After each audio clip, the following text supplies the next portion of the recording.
And clear of the closing doors, please. Hello and welcome to The Next Stop Is with me, Jane August. I started this podcast so I could have discussions with people whose work really interests me, and I get to fulfill that mission today as I welcome Jesse Rifkin, the author of the fabulous book, This Must Be the Place, Music, Community, and Vanished Spaces in New York City. The book explores music spaces and the communities within them from the 1960s to 2010s. This is my favorite book I've read so far this year, and it's probably the best New York City history book I've ever read. Jesse is also the owner and operator of Walk on the Wild Side Tours NYC, which he bills as New York City walking tours for music nerds, covering different genres, artists, and eras. Welcome, Jesse. Thank you. Thanks so much for having me. So before we dive into the book, what's your background? How long have you lived in New York? And what led you to where you are now? So I'll start with how long have I been in New York. This year is my 20th year, 20th consecutive year in New York. So I feel, this is home much more than anywhere else that I ever had the misfortune of living. But yeah, in terms of how I got to where I'm at, I came of age playing in bands. I started doing that really young. And the joke that I always tell that's like barely a joke is that I did everything you can possibly do as a musician except succeed, which ha ha ha. But yeah, I did it for like 15 years, really pounded the pavement. And there was a ceiling on where it went, but I feel in retrospect very lucky that it panned out that way. I was doing enough and it was going well enough that I had a front row seat to what was happening in music communities in New York and going on tour and seeing other places. And but I wasn't. It never got to such a frantic pace that I couldn't have a little bit of remove and kind of notice what was happening around me.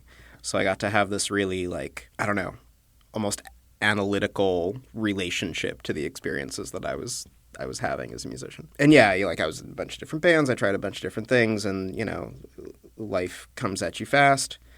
And then I was 31 and sleeping on floors kind of lost its luster, and I was just trying to figure out something else to do with myself. I really didn't think this was going to be it, but I had this idea out of nowhere to do walking tours because, I've always just been this huge music nerd, huge history buff, and I was finding this stuff just for myself, just for fun. And I thought this would be something, I could do a little bit here and there on the weekends while I figured out what to go to grad school for. And then just overnight, it took off. It became my primary source of income, which is incredible. Just get to talk about music all day, and it's pretty self-selecting. So the people that want to come and do it are generally people I can have a conversation with, people I can I'm not showing the Statue of Liberty to a family of 30.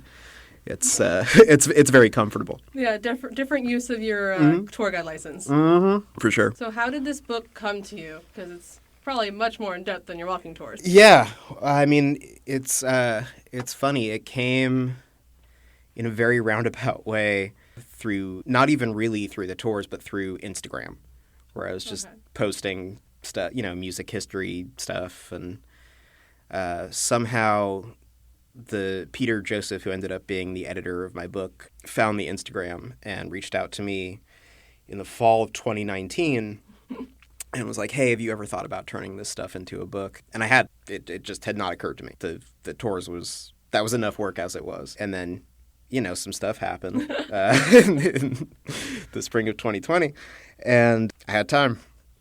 So I put together a proposal, and it happened. It was greenlit almost immediately.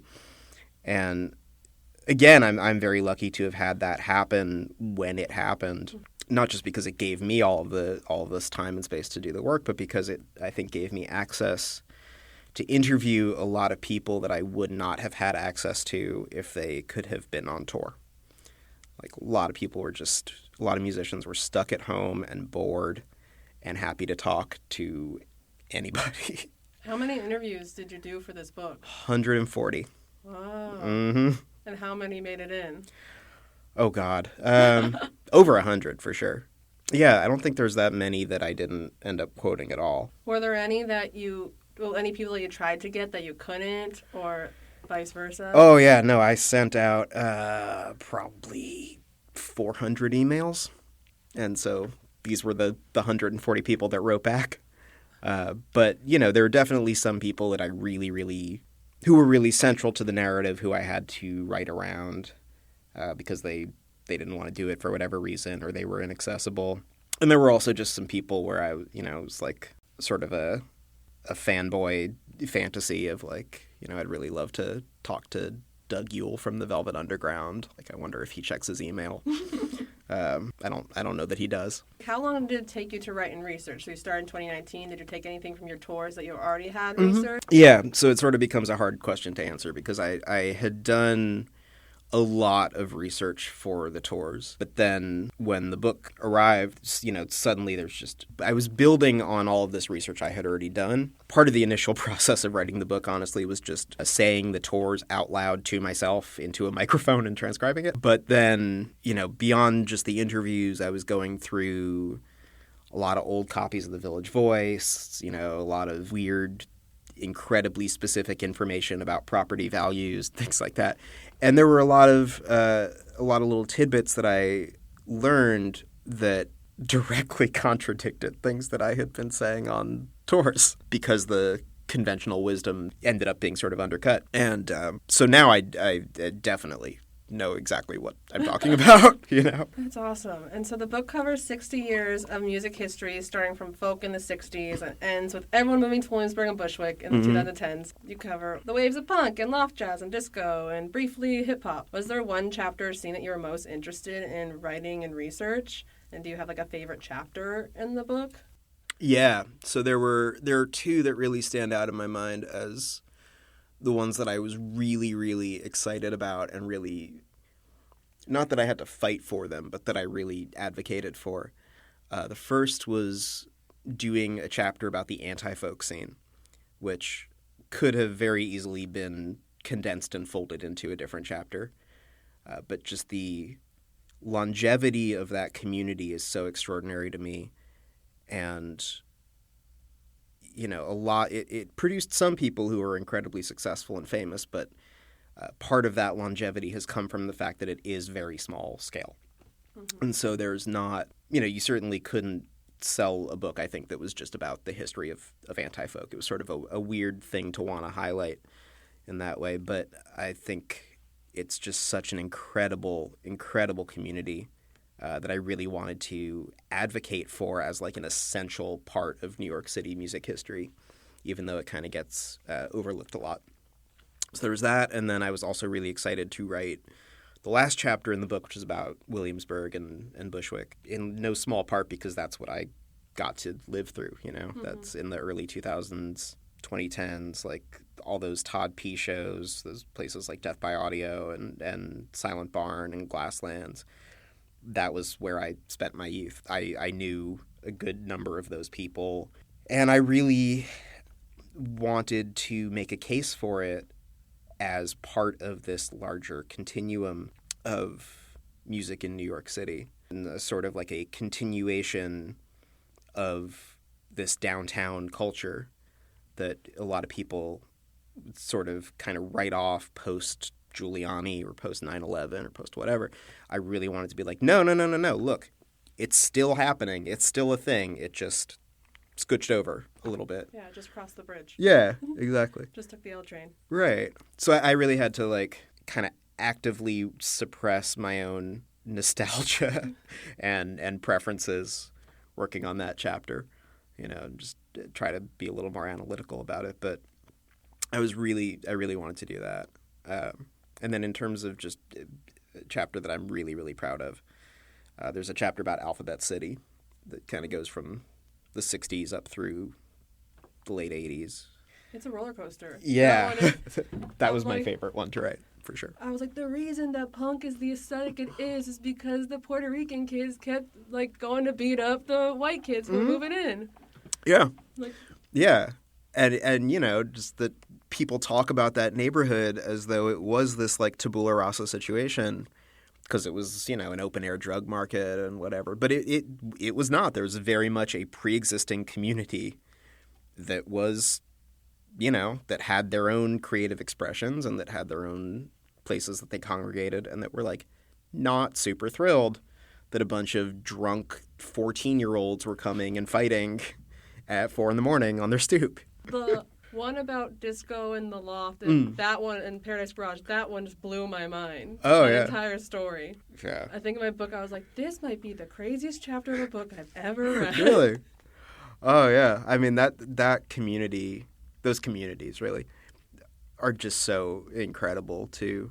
Like, it would have been very easy to write a version of this book that didn't get into dance music, you know, because it's presented in a different way. It's not like a live music situation, but the Loft, especially as a community, you know, much like the anti-folk scene that I was talking about, like the Loft has been going as a private party in some capacity since 1970, and it's still happening. Like, there's one next month. That's wild. Yeah, and just the way that they've been able to protect their privacy, the way that they've been able to kind of gatekeep their community, not in like a pretentious way, but just in a Like a preservation way. yeah, exactly. It's just so admirable, I think, and so extraordinary. And then you also mention in your acknowledgments that there's a cut chapter about hip hop in the early years. Like, what was there anything really cool you found out about that you wish you could have put in? Yeah. Yeah, there was a lot. Basically, what happened there is that it became a couple things. The first thing that happened is that I realized pretty quickly as I was working on the book that it was about gentrification. And, you know, obviously we couldn't put that in the title because the second the word gentrification is in the title, you're preaching to the choir. No one's going to read it that doesn't already care about gentrification. But that was very much what it was about. And, you know, the Bronx, hip-hop didn't gentrify the Bronx. It didn't gentrify Harlem. So that wasn't the narrative there. It really became the story of the gentrification of downtown and the gentrification of North Brooklyn. It was all, I also just, you know, in terms of getting people to talk to me, there were only a couple people that were answering their emails. But the people that did talk to me, oh my God, Kool Mo D, one of my favorite interviews that I did. He was so great. A guy named Paradise Gray, who was around from the like very beginning of it and who was the booker at a venue called the Latin Quarter in Times Square, which was like the big kind of golden age of hip hop club. That place was his stories about, you know, De La Soul and A Tribe Called Quest and Big Daddy Kane and just all of these rappers that I love, you know, this incredible community. Yeah, it didn't end up working in the context of the larger book, but it was an incredible conversation to have. I love how you wrote not just about the venues and what happened inside, but also how it affected the city as a whole, how gentrification and real estate play a role in these spaces, which I feel like no other history books about music really talk about. Do you think that's just something that other historians didn't put together, or do you think they actively ignore talking about that? That's a good question. I think probably a mix. I think a lot of people ignore talking about it while simultaneously only being semi-aware of it.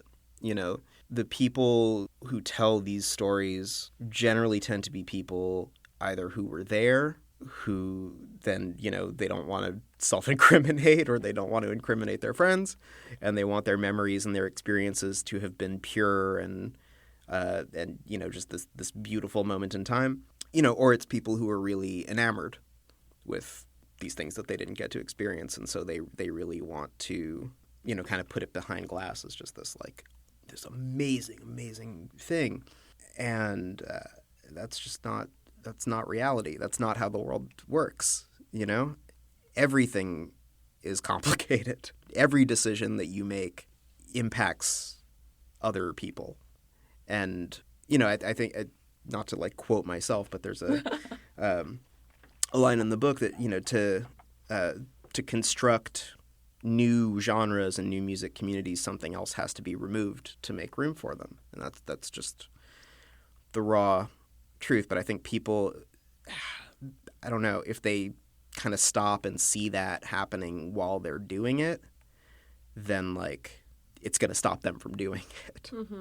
You know, so they have to be sort of willfully, ignorant's a strong word, but they have to kind of willfully put it to the side. But, you know, I wasn't involved.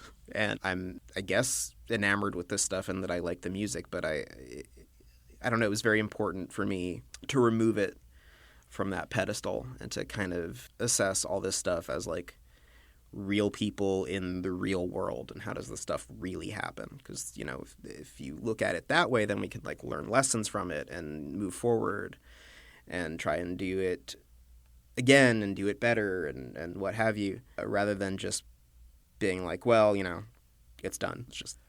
It's gone. Yeah, just keep making venues under homeless shelters. Mm-hmm. Right. Yeah, the CBGB story. Oh, my God. Yeah, so CBGB was underneath a homeless shelter for its entire existence. And that's just, it just blows my mind that that's not like an obvious part of the narrative there. Still, when I do tours and I take people to CBGB and I point out the homeless shelter, it like I can see on their faces everything being recontextualized. And now it's this John Varvatos store, which, you know, I have a lot of feelings about. But people are getting to sleep, and that's the trade-off. And there's so many other bat things in this book that you go into. Like the Mercer Arts Center collapsing. Yeah. The existence of the Funhouse DJ booth in the... Oh my God. Have you done a Google image search for that DJ booth? I was working at when I got to that part and I looked it up and I texted like the coat check girl and I was like, you guys aren't going to believe this. It is terrifying. It is absolutely terrifying. But part of it, I think venues are missing that. Yeah. Which is funny because you'd think a place like the Funhouse, which was this like carnival themed club where the DJ booth is this enormous clown's head. You'd think that would be like such an obvious Instagram thirst trap kind of situation. But yeah, that sort of over the top execution, I don't know, it seems to have fallen out of favor or something. I'd love to bring it back. Like what other like crazy things did you discover while writing this book, or that you put in the book that you just think the listeners need to know? Oh my God. It'll get them to read the book. Oh my God. I mean, there's like 500 pages of things that I think are insane, you know? I mean, I think the first one that comes to mind is Max's Kansas City, you know, where glam rock and punk really kind of was born in New York, gets remembered as this like incredibly glamorous, magical place. And its entire existence was predicated on a successful lunch hour special for office workers. Like, that's the only reason anything was able to happen, was that, you know, they made all the money that they needed to make that day, giving the most boring food to the most boring people in Union Square. And then they could just, like, throw money around all night and let, you know, Andy Warhol and the Velvet Underground and the New York Dolls and whatever eat for free and party and experiment. Maybe that's not like the craziest story, but just those realizations about like the nuts and bolts of how these things survive. To me, it's mind-blowing anyway. There's a running theme throughout the book is that these venues didn't make money on the shows. Mm-hmm. They had some secondary income. And the guys running the venues usually did not make a profit or like have a successful career running venues. Do you think that that's one of the flaws of the current venues we have in New York City and how the scenes are existing? Look, I want to be careful not to throw shade at people who are putting their time and effort and money into running places where people can make music. Respect. However, yeah, to answer your question, yes. And, you know, to some degree, that's just part of the nature of New York now. The rent is so much higher and so much more prohibitive that, like, those margins to around just aren't there unless you're really willing to go way, way out, you know, into the sketchiest of spaces. And it's not just about people being able to book whatever music they want without worrying about turnout, although that's obviously a big part of it too. But it rears its head in so many ways. One of the things that really stands out to me about a lot of the venues that I researched is how many of them did not serve alcohol, which it transcends genres, it transcends eras. There's just so many places that don't serve booze. That's not where they're making their money from, you know? And there's a lot of trade-offs there. They're able to stay open past last call. They're able to welcome kids. They're able to really diversify what it is they do. In some cases, it's from food. In some cases, it's from just a higher cover that people know is going to be worth it. When the entire bottom line is dependent on alcohol sales, when that's like the only thing that's driving the income, you do find yourself sometimes in situations where people get overserved and they get sloppy and the vibe sucks. I do think that can be an impediment to these communities really flourishing. Do you think that any venues like nowadays could run without alcohol sales, or do we think we're past that? It would be harder, for sure. I think it can happen on like a really bare bones DIY level. And you do see it, I mean, nowadays, the venue nowadays, they're now going 24 hours on weekends, and they just stop serving booze at 4. And that's not that I'm going there at 6 a.m. all the time, but when I have, that's really a great time to be there. Not to sound like a teetotaler or something, but it's just a different vibe. And you really get the people that want to be there at that point. That haven't gotten like so wasted. Like, I gotta go home. I forgot anything that's happening. Exactly. Like, you don't even know the music is playing. Right. It's just a different kind of engagement. Yeah. Or you can just take larger merch cuts. Then you don't need to do alcohol sales. Yeah, exactly. Like I said at the start of that answer, I don't want to criticize anybody. If you're running a venue and you're bringing people in and the margins are so slim that I respect the hell out of it, unless you're like a real piece of shit. Every era kind of sets its own parameters in terms of what is and isn't possible. And I suppose that's probably a lot less possible in this era. Right now, like Live Nation and AEG are now kind of like picking up all the venues in New York City that I feel like it's so rare to find independent venues anymore. Yeah, I mean, it's hard. It's really hard. I do wonder if that's going to change soon, because there's suddenly, coming out of COVID, there's a lot of empty space. And there's about to be a lot more as these 10, 15-year leases come up for renewal and don't get renewed. Much like empty factories in Soho or in Williamsburg were able to be repurposed. I do wonder if all these empty office buildings are maybe going to loan themselves to a DIY resurgence. That'd Fingers be crossed. Great. Yeah. Like the old knitting factory building in Brooklyn just sitting empty still. I'm like, do we know what they ever did with the dance? Do you remember the dance that ran for like 6 months? No. Oh, the guys who did Baby's All Right opened a venue in the fall of 2019 called The Dance. And yes. And it shuttered February 2020. Yes. So I don't even know if they were able to get like that COVID money. Oh, that's brutal. And everything was all white. Like all their lighting fixtures were white. Yeah. I never went there, but I remember hearing about that I place. also hadn't went, but everyone's like, yeah, we're bringing music back to Manhattan. That was the whole branding of it. God. Yeah.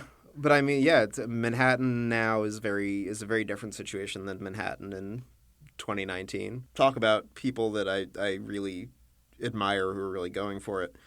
Baker Falls now on Avenue A in what used to be Pyramid Club, which is, the knitting factory is subsidizing it to some degree. But it's like the knitting factory cake shop.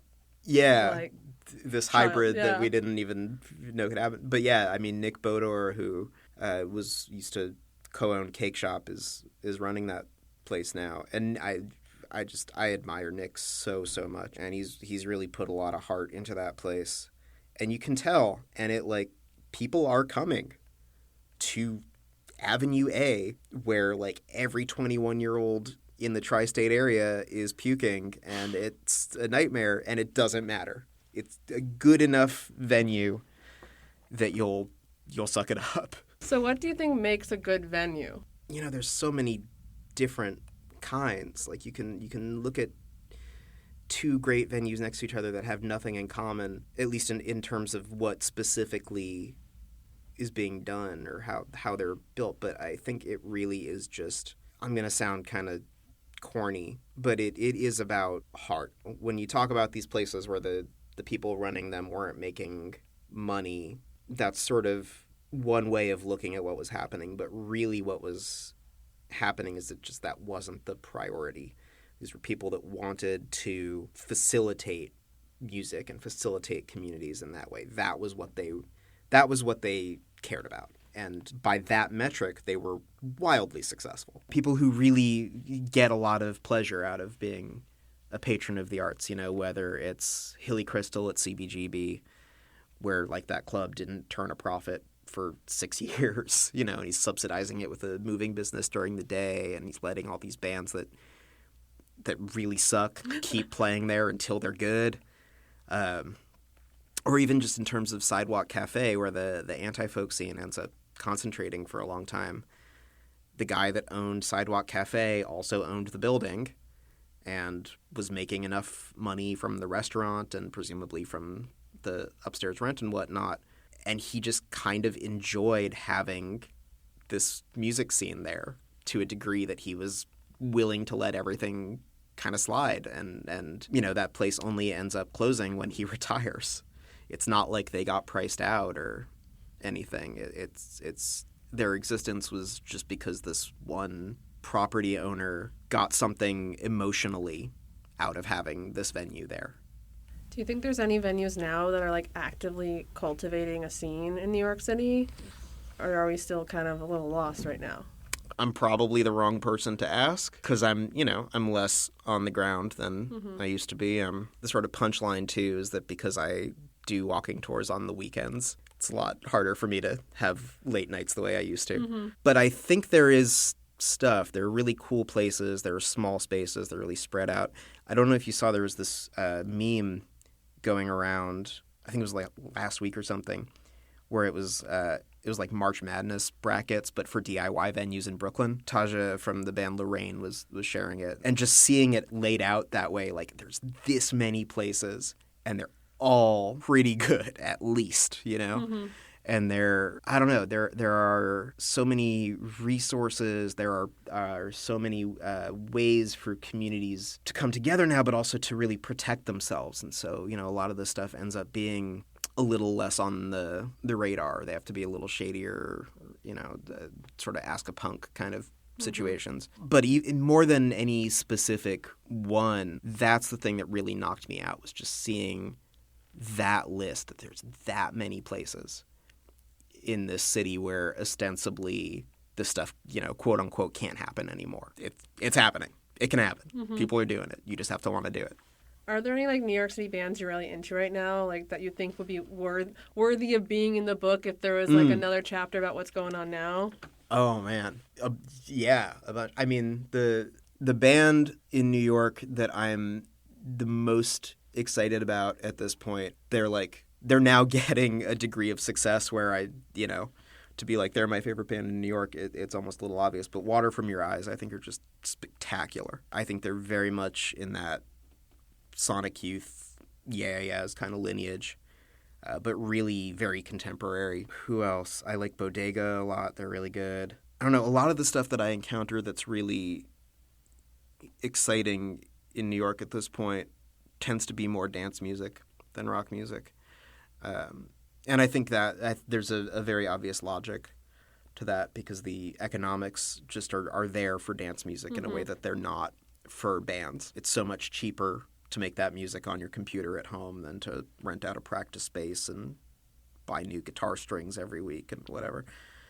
And when you have a DJ, and even people who are making the music, that's how it's disseminated. They're DJs.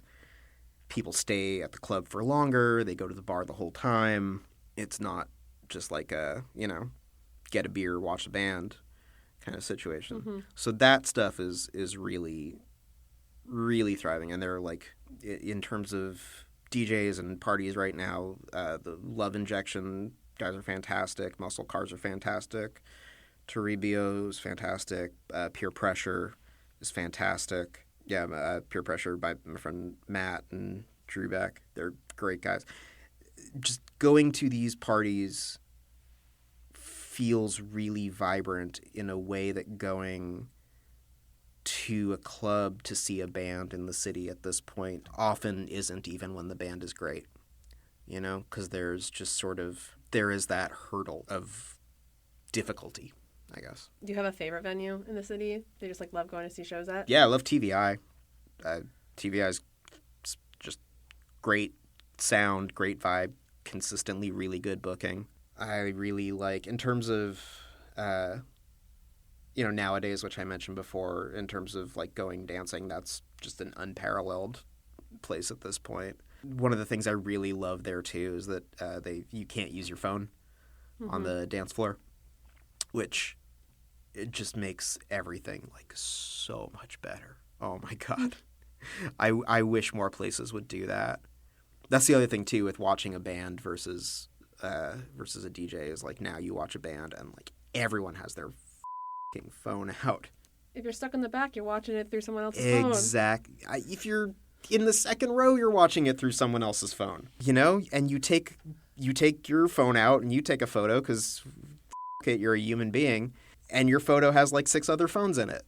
It's just, I sound like a crotchety old man, which I really don't want to be, but I figured out, if I just go to the balcony, then I can get a video with no one else's phone in it. Right. That's how I solved it. Right. But it's just like, give yourself the space for experiences to be like some bands fleeting. are having to be like, okay, at this part of the song, can no one use their phone just so we have it? And then you see like all the little phones. I mean, there's no better way to get people to do something than to tell them not to do it, right? That's how you signal to everybody to take their phone out. And we're going to take a quick break for my one ad. I'm very excited that the next stop is recorded and in partnership with Brick. Brick is a nonprofit arts and media institution in downtown Brooklyn that offers artist workspaces, a public media center, arts and performance spaces, and media education courses. In addition to their summer concert series, Brick Celebrate Brooklyn Festival in Prospect Park, they provide programming for Brooklyn Free Speech Public Access Radio and Brick TV, Brooklyn's public access television station. They work to make resources easily accessible and available to artists and media makers in Brooklyn, such as this podcast. Anyone in Brooklyn can take low-cost courses and become a certified producer to create their own TV shows and podcasts for free. For more information about these opportunities and to learn more about Brick, visit brickartsmedia.org. That's BRIC artsmedia.org. You can also find them on Instagram at Brick Brooklyn. And we're back. And so then you also explore how, in the book, how some venues like CBGB and Pyramid Club like live on too long to become a joke. Mm-hmm. Do you think like all venues eventually need to like inevitably close in order to stay cool, or can they just live on in an awkward state like that? I mean, technically they can live on, as those venues did, but should they? But no, they shouldn't. CBGB should have closed like a decade before it did. Pyramid Club should have closed probably 2 decades before it did. The Cafe Wa still exists. And, like, when I talk about how legit it was at one point, it's almost embarrassing to say because it's so goofy and corny.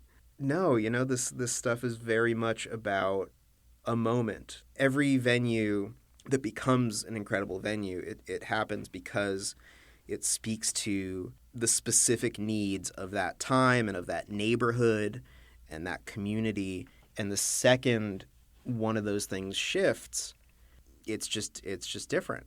The second the neighborhood is even a little bit more expensive and bands can't afford to live there, what's the point?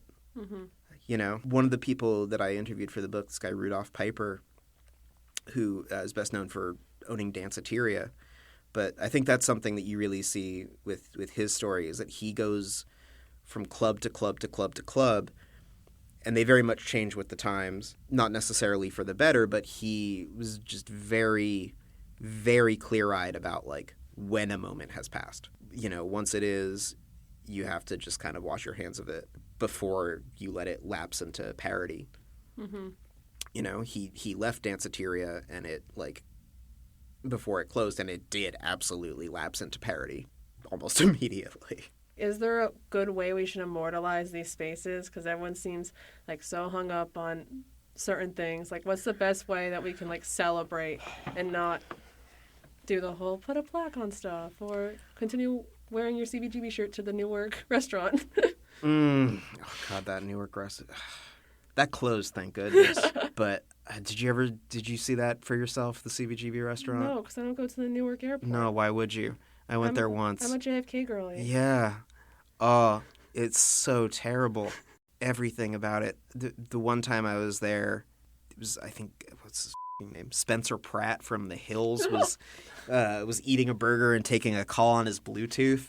Like, just the least imaginable punk sentence I could possibly say. That's what that become. In terms of how to memorialize these spaces, I don't know. Plaques, to some degree, are probably the way to go. If you go to London, there's blue plaques everywhere, and it's like pretty cool. It's cool to see. I don't know, the British are so much more protective and respectful of their music history than Americans, or certainly New Yorkers seem to be.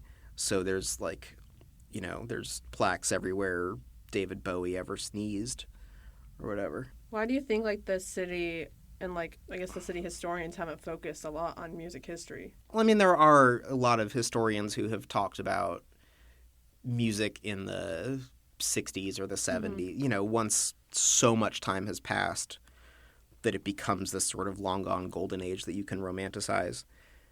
There's no shortage of material out there about those eras, but, you know, at least in terms of the city itself recognizing this stuff, it's funny, you can have two people in New York City living side by side, and the version of the city that they experience, there's like no overlap, you know? So what's the most important thing in the world to me? Like, I would love to see a plaque on the building on Green Street in Soho where Sonic Youth recorded Daydream Nation and Public Enemy did It Takes a Nation of Millions to Hold Us Back, and A Tribe Called Quest recorded The Low End Theory, and Philip Glass did all this stuff. I mean, this is like the Abbey Road of New York. It's a Stella McCartney store now. No one has any clue. And like, I would love to see a plaque acknowledging all that stuff, knowing full well that someone else would walk by and read that plaque and be like, I've never heard of any of this. My understanding, too, is that when you put plaques on buildings in New York, it actually diminishes the property value, because then people care about the building and you can't demolish it. You can't change it. Exactly. Well, you know, New York City is it's like that joke about a shark that has to keep moving forward or it dies. It's very unromantic and unnostalgic in a way that is pretty brutal, but I think also kind of admirable. Yeah, and even when I do all this museum stuff, I'm surprised, why is there no museum about like music history in New York City? I feel like that's something that's like a no-brainer. Yeah, I should actually say I'm involved with a group that is actively trying to do that. Okay, cool. Moment NYC, this guy Genji Sarasi, who, God bless him, is just single-mindedly trying to make this happen for years, who's saying the exact same thing. There's no reason that there should not be a museum for this stuff except space. I can tell you from experience that enough people care about this history, tourists care about this history, they will come. You're doing your tours about it, so you're... Exactly. So they're pretty popular. How many tours do you do a week? It varies depending on the season. When it's really, really busy, it can be like, I don't know, 2 a day, like 5 days a week or something like that. Generally, it ends up being like 6 or 7 tours a week. Do you have a most popular tour? Yeah, The Birth of Punk, which is like, you know, Velvet Underground up through the early CBGB era. That's the bread and butter. Beastie Boys tour gets a lot of traction. Patti Smith and Lou Reed get a good amount of traction too. And then there's some that I don't do that often, but that are just like, they're so much fun for me that I can't take them off the roster, you know? Which ones are those? Oh, there's like an Arthur Russell tour that gets booked once a year, which I love. There's a Sonic Youth one that doesn't get booked all that often, but when it does, I'm just elated. Do you have a favorite tour that you give? Yeah, there's one in Soho. It's mostly in Soho. That's like 70s and 80s, kind of post-punk, hip-hop, disco, you know, all of this stuff interacting. So it's like Blondie, Talking Heads, Sonic Youth, Beastie Boys, Run DMC, The Loft, The Mud Club, you know, all these different overlapping things. And if you're the kind of person that wants to come take a tour that encompasses all of that, you are my kind of person, and we can have a pretty good time together, you know? I think my last was, where do you think the next scene's going to go after Ridgewood? I mean, I have recently met my first Brownsville gentrifier, so I guess that is happening. Oh, no. Yeah. But sort of cycling back to what I was saying before, I think there's a lot of potential in Midtown and in FiDi. Like, those areas are weird now. Yeah. They are super weird. There's like, those offices are just getting emptier and emptier and emptier. Those leases are coming up for renewal and not getting renewed, and those buildings are not up to code to be residential, or at least it would take a ton of work to make them residential. It would be very expensive. So you end up having this situation where, much like what happened in Soho or in Williamsburg, you just have all of this empty space that there's sort of no obvious legal use for. Mm-hmm. But there is very obvious illegal use for it. And, I initially when I started kind of predicting this stuff, I was like, oh, it'll at some point it'll end up happening. But I've since learned that there already are raves happening in Midtown office buildings. So that seed is being planted. Cool. And like, who, maybe we'll all be going to see some band in the Seagram's building in like 5 years. That would be so cool, right? Yeah. Like right now, Financial District, it's always so spooky at night because no one's around. Right. No one lives there. No one to complain. Yeah. It's all the factors are there. And it just seems, inevitable's not the word, but it just seems like it'd be so stupid and tragic if it didn't happen. Mm-hmm. Is there anything else that you want to share with me, the people, listeners? Yeah, just, come take a tour, come hang out. You can find everything, all the information there. It's walkonthewildsidenyc.com. I also have a Substack where I'm actively publishing interviews, some interviews that I did for the book, but also some new interviews, which is walkonthewildsidenyc.substack.com. Basically everything is Walk on the Wild Side NYC. I'm on Instagram. If you're the kind of dork I am, come hang out. Let's do it. Thank you for tuning in to this episode of The Next Stop Is. You can follow me, Jane, on TikTok and Instagram at Jane August. And if you like the pod, leave us a review. If TikTok gets banned, this might be all I have. The Next Stop Is with Jane August is recorded at Brick House in downtown Brooklyn.